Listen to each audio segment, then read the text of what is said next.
Hello viewers, అందరికీ నమస్తే. ముందుగా మన ఛానల్ కు స్వాగతం చెప్పే ముందు మన ఛానల్ ని ఇంతగా ఆదరిస్తూ మన ఛానల్ ని సబ్స్క్రైబ్ చేసుకున్న ప్రతి ఒక్కరికి పేరు పేరున థ్యాంక్ యూ సో మచ్.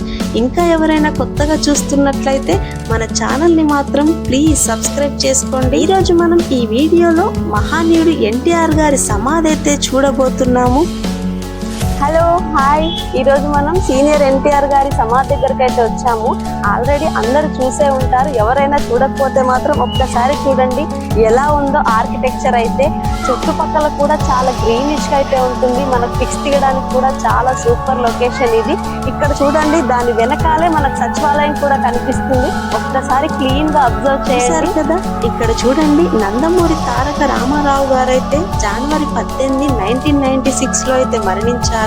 అప్పటి ముఖ్యమంత్రి చంద్రబాబు నాయుడు గారైతే ఈ ఎన్టీఆర్ గారి సమాధిని అయితే ఇక్కడ నిర్మించారు. ఎన్టీఆర్ గారి మెమోరియల్ అయితే మన ట్యాంక్ బండ్ కి దగ్గరలో బిర్లా మందిర్, లుంబిని పార్క్ అన్నిటికీ కూడా చాలా దగ్గరలో అయితే ఉంటుంది. ఎన్టీఆర్ గారి సమాధి దగ్గరికి వెళ్ళాలంటే మనకి ఎలాంటి టికెట్ అయితే లేదు. ఓన్లీ మన వెహికల్ పార్కింగ్ కి 20 రూపీస్ అయితే ఛార్జ్ చేయాల్సి ఉంటుంది. చాలా ఇంపార్టెంట్ ఏంటంటే మనం లోపలికి వెళ్ళేటప్పుడు మన ఫుడ్ ఫేర్ ని మాత్రం బయటే వదిలేసి వెళ్ళాలి, లోపలికి అయితే అలో ఉండదు.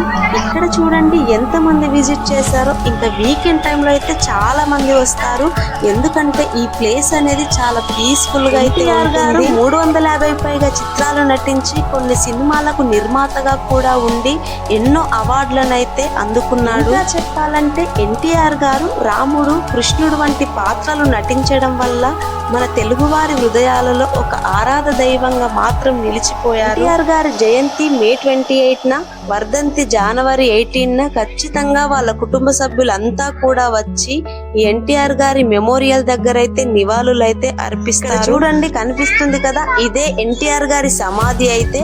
ఆర్కిటెక్చర్ అయితే అప్పటి కాలంలో ఏర్పాటు చేసిన ఎంత క్రియేటివిటీ అయితే నిర్మించారో. ఎన్టీఆర్ గారి సమాధి నుంచే ఇలా సచివాలయం అయితే చాలా క్లియర్ గా అయితే కనిపిస్తుంది. ఎన్టీఆర్ గారు 3 సార్లు ముఖ్యమంత్రిగా ఎన్నికై 7 సంవత్సరాలు అధికారంలో అయితే ఉన్నాడు. మనం ఎన్టీఆర్ గారి గురించి చెప్పుకుంటూ పోతే ఎన్నో ఉన్నాయి, కానీ ఒక్క మాటలో చెప్పాలంటే ఎన్టీఆర్ గారు అయితే ఒక లెజెండ్ అనే. చూడండి, ఎన్టీఆర్ గారి సమాధి పక్కనే ఇలా గ్రీనిష్ గా పార్క్ అయితే ఉంటుంది.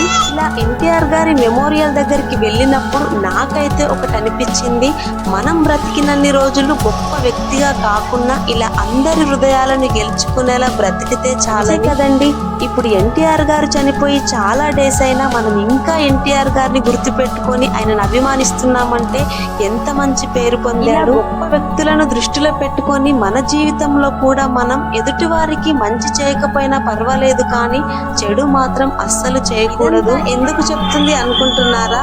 నేను ఎన్టీఆర్ గారి సమాధి దగ్గరికి వెళ్ళినప్పుడు నా మనసులో అనిపించిన అనుభవాలు అయితే మీతో షేర్ చేసుకున్నాను కదా. ఎన్టీఆర్ గారి సమాధి. ఈ వీడియో కనుక మీకు నచ్చినట్లయితే ప్లీజ్ లైక్ చేయండి, షేర్ చేయండి అండ్ కామెంట్ చేయండి. Please do subscribe.